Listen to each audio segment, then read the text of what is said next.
You're listening to English with Monty, the podcast about the English language. Today we're talking about helping children learn English if you're a parent.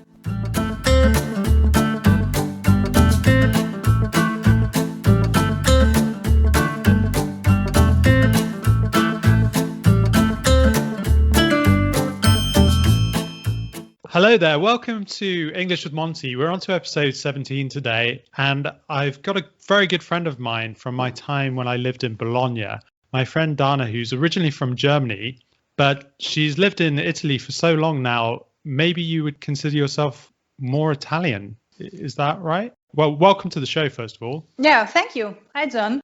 A mixture, European. European. Definitely. Good answer. I like that answer. I guess today the idea, this was your idea really, wasn't it? I think it was a very nice idea. The idea was to talk about children or youngsters learning English and how they would go about that and how you would go about that as a parent. Is that right? Yes, especially in the context where you use it at home as well as a non-native speaker. Because many people, at least here in Italy, they have English at school, but I don't think there are many families who would use it at home or who just enjoy talking in another language.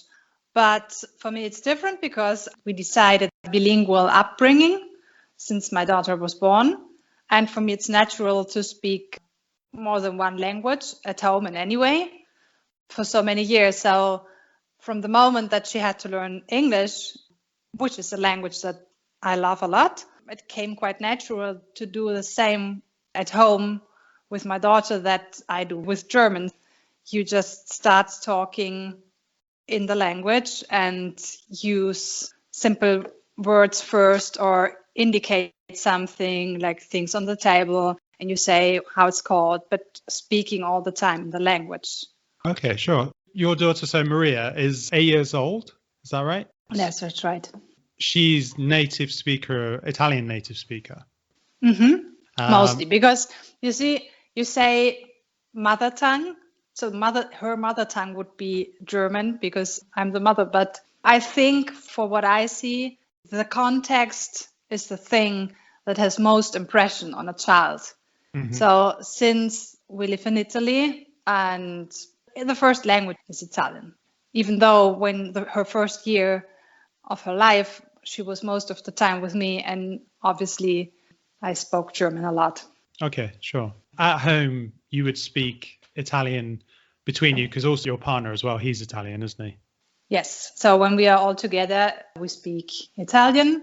Then when I'm alone with my daughter, I speak German, or I used to at least. It was a lot more natural before the lockdown started because I traveled a lot to Germany because I worked there as well. I have my family there, and it got into an automatism, which got interrupted somehow. But then at the same point, my daughter being 7 by then, it was a useful step to improve English and to do more on English. And then again, English is a language that permits everyone in the family to be included, because otherwise you always have someone being cut off. I mean, not me, but my partner or my mother, someone doesn't get it. English is an effective way to get out of that. Right now, I'm speaking more only Italian, and then from time to time, we do English. When your mother is around in particular, then you would all speak English together, and then also Maria would join in. Is that right? She can't until now, but I think soon we will arrive to that, hopefully, because that's the point. When my mother is around, when we're all together, English is the option.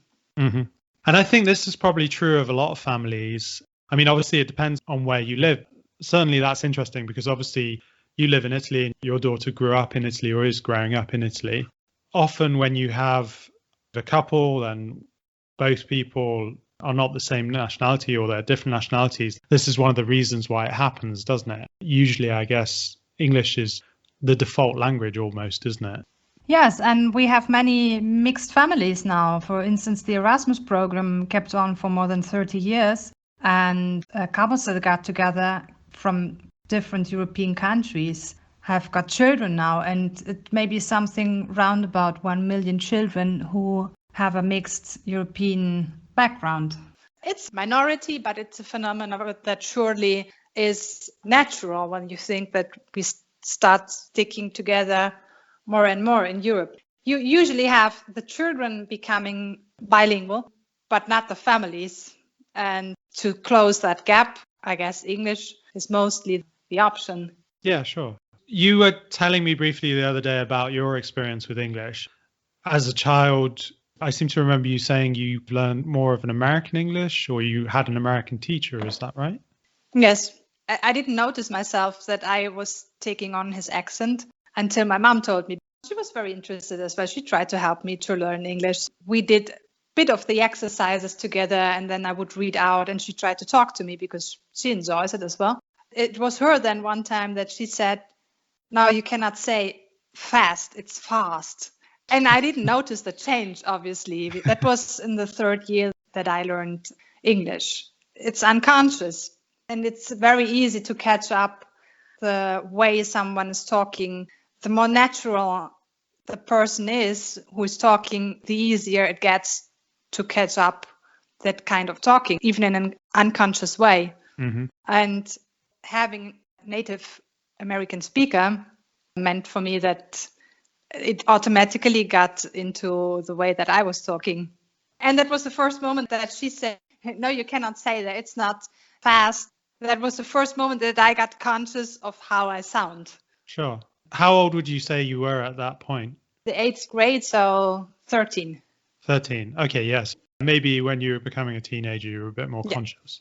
Also, as well, I mean, it's an interesting one in terms of pronunciation, because where I'm from, in the Midlands, in the centre of England and the north of England, you would say fast. You wouldn't say fast.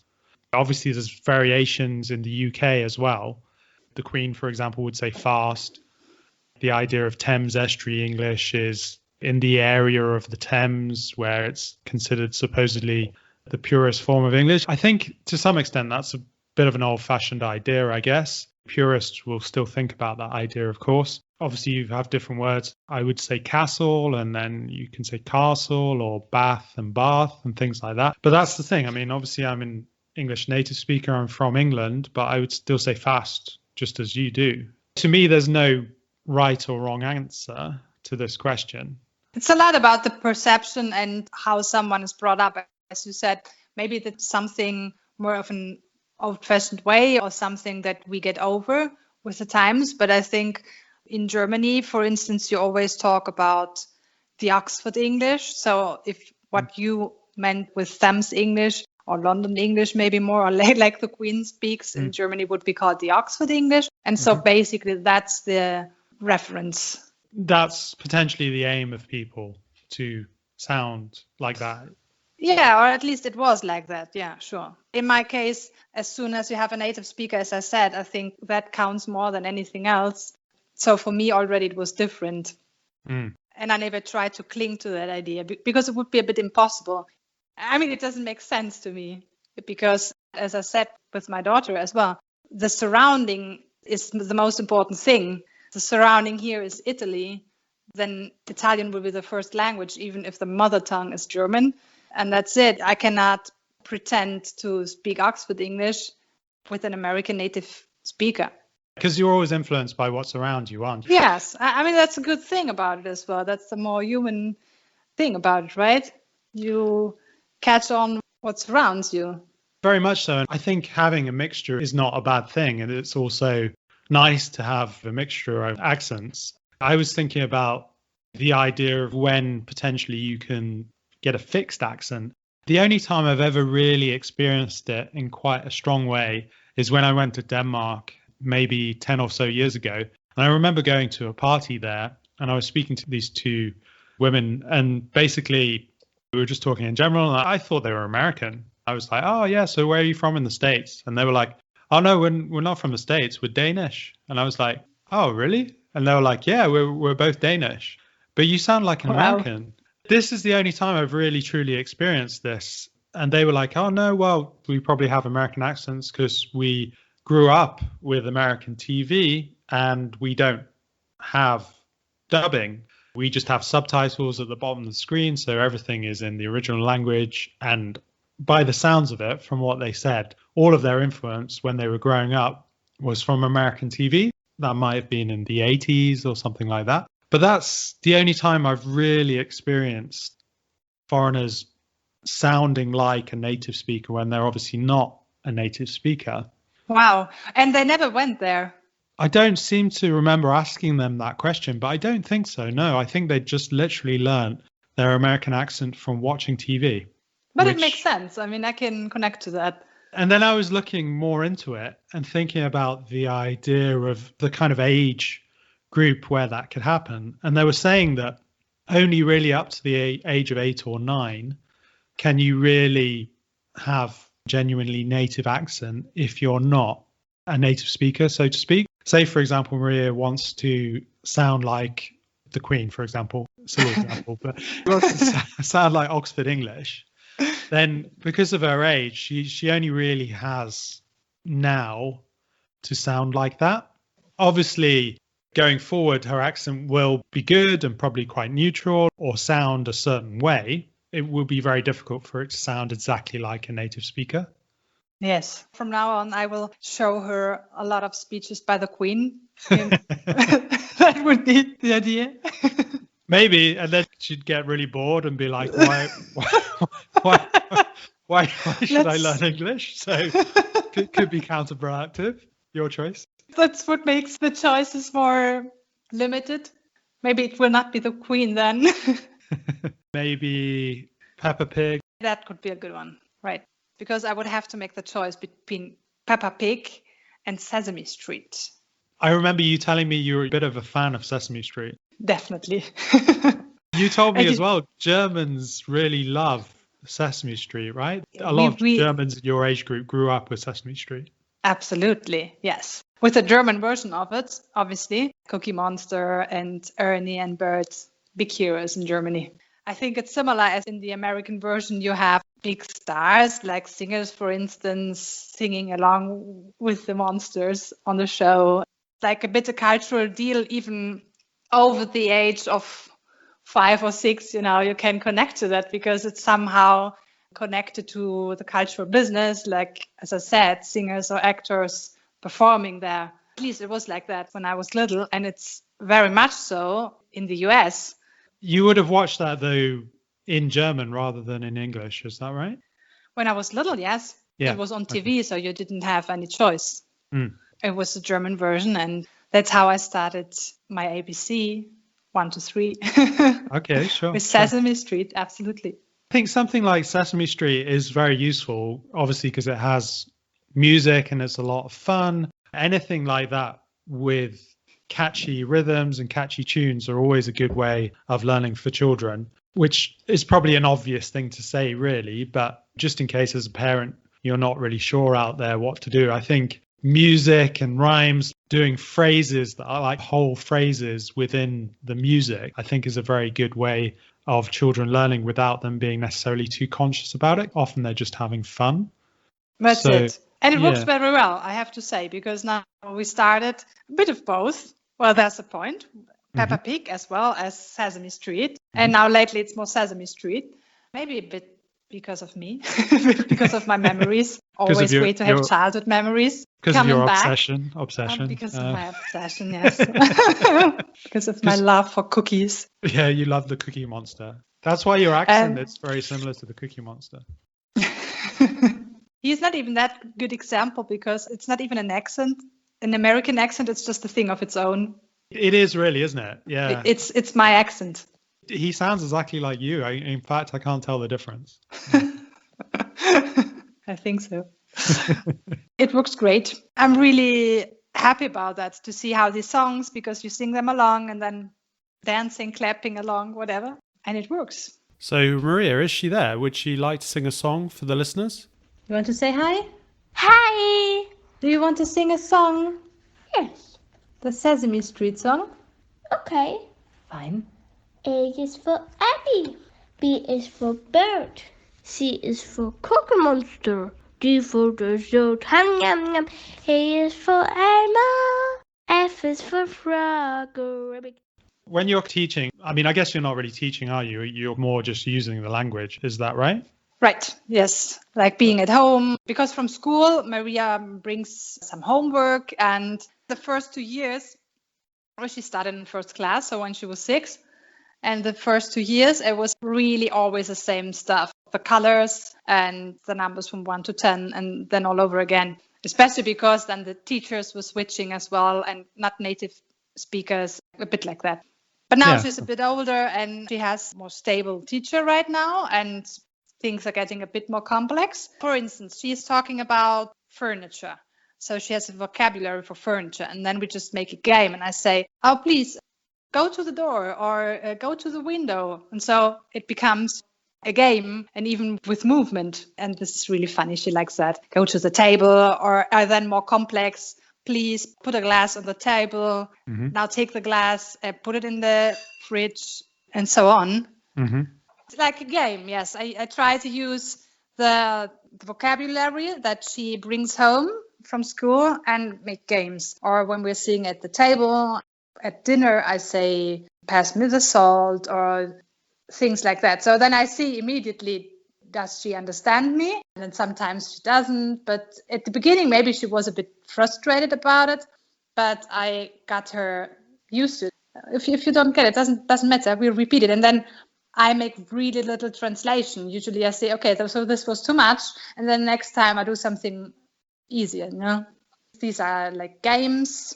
And then the next step, yes, is singing. Because the good thing about the songs is that you can always repeat it. We wrote down some songs as well, but mostly it's just because you repeat them, and they're so beautiful with the monsters of Sesame Street. You watch it a bit on TV and then you repeat it, and that's a good thing about it, because these fragments of alphabet, of vocabulary, of movement stick to the mind. Very much so, and I think playing games and doing songs are great ways of reinforcing and remembering these things. They would learn by understanding rather than actually speaking themselves. So I guess that's obviously the first stage, isn't it? Learn by understanding. Absolutely. And I remember that because I learned Italian only by listening. I knew Spanish, and then I got in an Italian surrounding while I was in Spain. And it's similar. So you don't get completely frustrated. You're not completely cut off. But I didn't have to tell people always, please remember, I don't understand. I'm not Italian. Please speak Spanish. After some time, they just forgot about it, that I'm not Italian, and I started speaking Italian again. That was it. It was like for 2 months or something, I was only listening. I would understand it then perfectly after a while. Yeah. But I was not speaking. And as usual, it was the visit of someone from Italy who forced me to speak for the first time. So that was really funny. That's it. I mean, usually if you're an adult, you don't remember. Or if you don't learn several languages, you don't have the occasion to go again through that process. But it's beautiful and very natural. It is, isn't it? And I think in terms of learning a language, ideally, that's the way of doing it. Because I suppose when children get to their teenage years, or they enter puberty more accurately, is that they become more self-conscious, and also they maybe follow more what society is showing them. So they're more likely to get involved in more traditional learning, in the sense of looking at grammar rather than just trying to pick it up in general, because of being more self-conscious. Also, that's another element, is before they hit puberty, it's the ideal time to get them to speaking the way that is very normal and how you would have learned it as a very young child. So arguably the best way of doing it, because you're not so self-conscious and you're not learning in a very regimented way. I wouldn't consider myself a very extrovert person. I'm not afraid to get some word wrong. In a new language, I always just try to put together the words and express myself somehow. Sure. And actually it works. I don't know why is that. Maybe there was one important recommendation that my English teacher told me. And he said, if you learn the language, don't make a translation. Don't prepare the phrase and make a translation, because it won't work. The languages are not the same. You have to start thinking in that language. And then it becomes your language, and then it becomes easily to speak it, maybe to connect to it more naturally. And that was really important, because English was the first language after German that I learned. these kind of recommendation, I kept that on with the other languages as well. And it's great for me.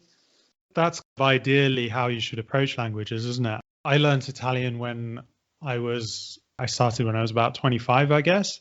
I got to the point of thinking in the language, of course, but also as well, I always thought that when you can translate, it's a good idea to do it because it helps you, right? There are certain situations where you can do a direct translation, so why not do that?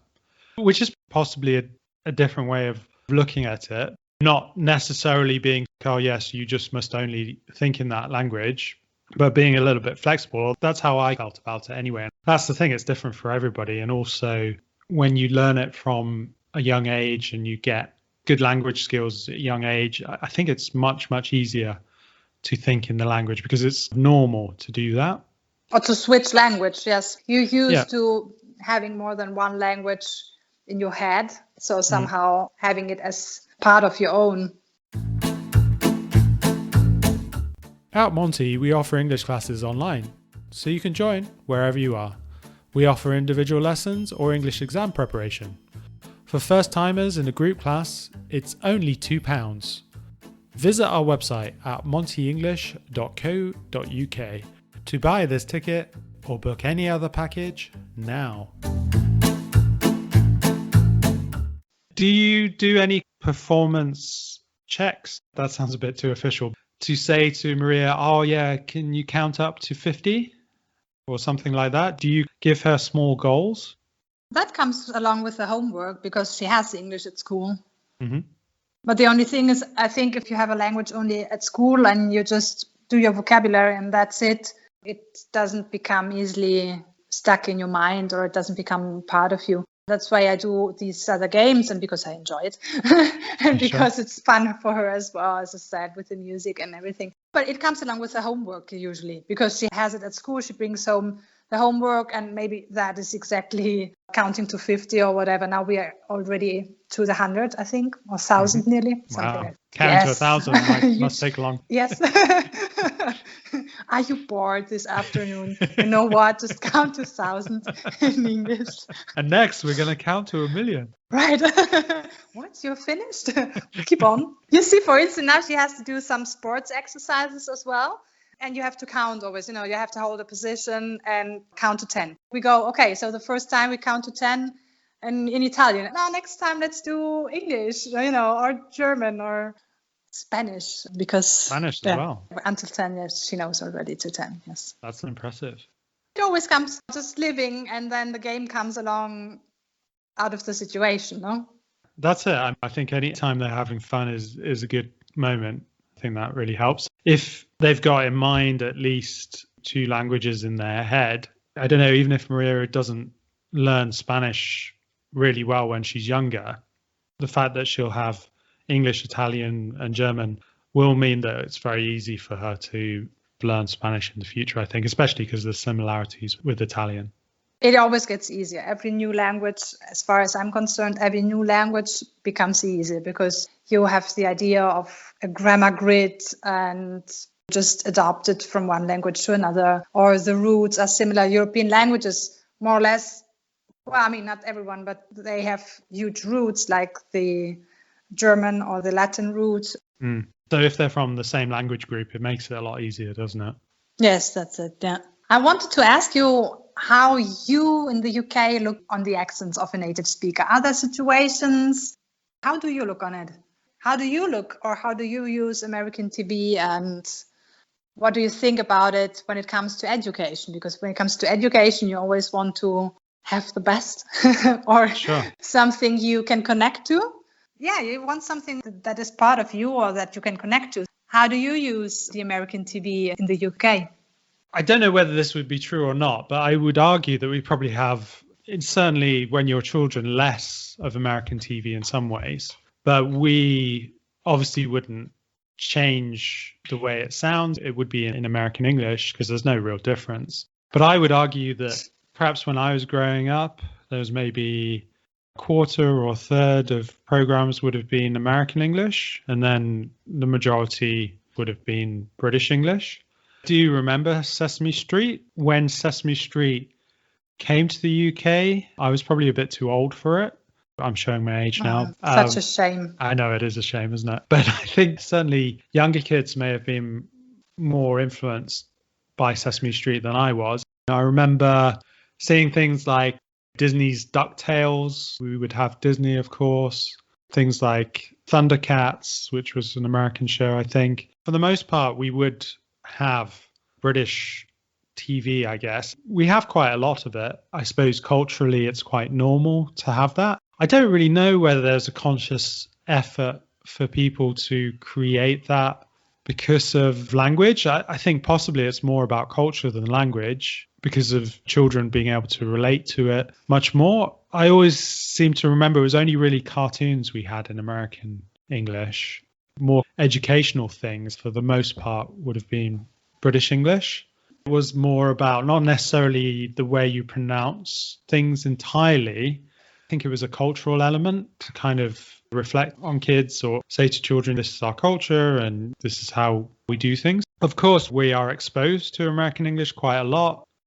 Really, British people would be very familiar with all American phrases. I mean, there's probably very few American phrases we don't know just because we do get American TV. Arguably, in America, they don't have the same exposure. Maybe that's changed over the last 10 or so years because British English has become a bit trendier and been a bit more influential in the United States. Even so, I would argue a lot of Americans wouldn't know the differences, those small differences, like we say lift, they would say elevator, for example, or a tap, and they say faucet, things like that. Or a cookie and a biscuit. I guess Americans would probably say biscuit as well on some level. I'm not really sure. Okay. Not a monster level. Not on a monster level, no. But that's my level, so I will never discover, I guess. The thing is, you'll be disappointed to know we don't have a biscuit monster in the UK. It doesn't sound as good, though, does it? You have biscuit monster. Biscuit. It takes too much time. You have to eat. You have to eat them, not talk about them. Exactly. It's too much. I mean, of course, there is influence. You're never going to get the influence to the point that a child is going to be speaking in American English. On some level, there seems to be more influence culturally in a lot of European countries from America than there is in the UK. Okay. Perhaps some people are a bit surprised about that.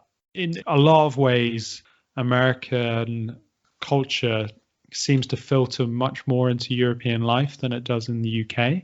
And I think that's partly because of language. Because of language, we can make more of an informed choice because we can understand better what to reject or what we don't necessarily like or don't necessarily want. And we are very culturally different from the Americans. Therefore, that's another element. And you have a very strong identity, I guess, cultural identity.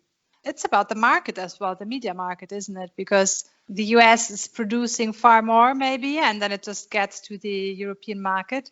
It's not always translated. I guess, obviously, the English language creates a dominance, doesn't it, in terms of media and exposure for different countries, just because of the number of people who are speaking the language. And in terms of culturally, maybe Americans are much better at promoting what they do and spreading what they do. And obviously, politically, there's a reason for them to have a lot more influence in a lot of cases. I think that filters through. Obviously, with somewhere like Italy, during the Cold War, the United States was quite heavily involved to some extent to make sure that Italy didn't become a communist country. And I think that has an influence in some ways, which obviously in Britain, we would never have had that influence because we weren't in the same position. I mean, I think certainly in Europe, because of what happened with the Soviet Union, I think that is one of the reasons why there is quite a strong influence from American culture. Yeah, Germany was divided, so there was the British part of it as well. Yeah, sure. You grew up in the British part. I think it would be the American. Like in Bonn, at least, I don't know whether there are these huge American structures because it was the capital then. But really like huge American settlings, really, quite close to where I lived before. Mm-hmm. And there were even American markets with, peanut butter and peanut butter cups and Oreos, which nowadays you can buy quite easily everywhere, but you couldn't by the time that I was a teenager. The Berlin Wall fell when I was 6. Kept so long in the heads, like this wall is in the heads of people for my childhood nearly, I remember the moment that the TV show, I remember that so good because my grandma said, you have always to remember this moment. And I was like, oh, cool, what's going on? We're at home. There's my mom, there's my grandmother, and the TV is on. Great moment. Why should I remember that? But that's good. It's nice. Okay, so the TV is on. Great moment to remember. Yes, that's what a child sees in all the stuff. It's more inside Germany. You didn't have teachers who would tell you something about the East because no one had been there for 40 years and stuff. And so it was not present in the minds. It took really a long time before it became more mixed. Yes. Yeah. And then. So you kind of grew up with the idea of there still being a difference between East and West when you were a child, but obviously things were changing. Yeah, very much so. Yes, for everyone. And then again, because of the way people talked, was such a huge difference in speaking. So when people came, you just could hear immediately. Obviously, people from the other side, they didn't realize how different they would sound, maybe, because for them it was just normal. Mm-hmm. That was really years of getting to know each other. It's kind of very much part of the way you grew up. There are moments that you have the doubt.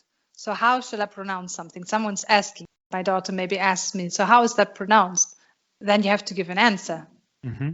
There we are once again. How do I pronounce it? Shall I just say something that comes out of my mind, how I would pronounce it? If I have to decide, shall I say I'm more influenced by American culture, so I keep to that? Maybe that's the answer more or less that I gave to myself until now. Or do I try to stick to something that is the reference? So there's the question. If I have to stick to something that's a reference, should that still be Oxford English? Because it's just, I don't know, because it's the original one, right? English comes from England. I have to look more on the whole of it, what makes my English or what makes my influence, my context, and then I cling to that. I mean, obviously you're going to feel most comfortable with what you were taught and how you did it, because those things will be in your mind.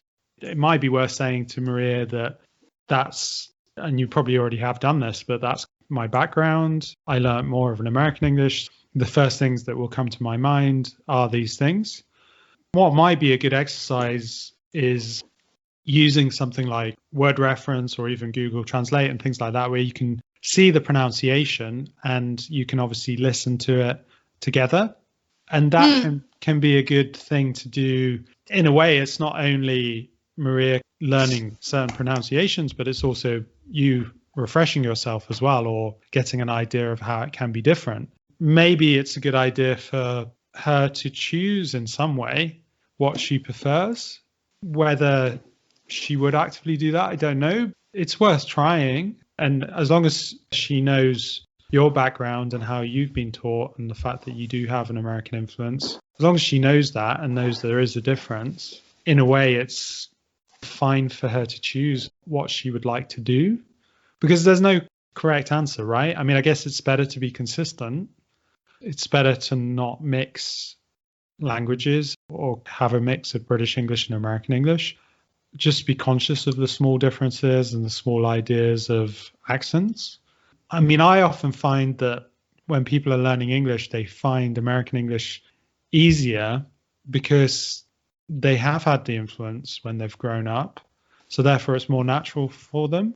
She's doing more songs in Sesame Street. Maybe it's going to become more natural for her to be a bit more American. Do you have some other recommendations on Google Translate? I don't know if Google Translate, to me, it sounds more British, but I think it is, isn't it? I mean, I think you do have an option maybe to click on it to listen to American English as well. I might be wrong, but I think there might be an option where you can say, listen again in American English. Things like stories would be good, I think, if you had audiobooks. Audiobooks are a nice thing to do. You would definitely have kids' audiobooks. So she could potentially follow the book and then listen at the same time.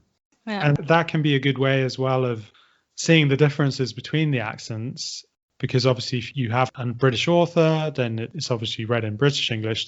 The whole book, you get an idea of how everything is pronounced. You can do the same thing in American.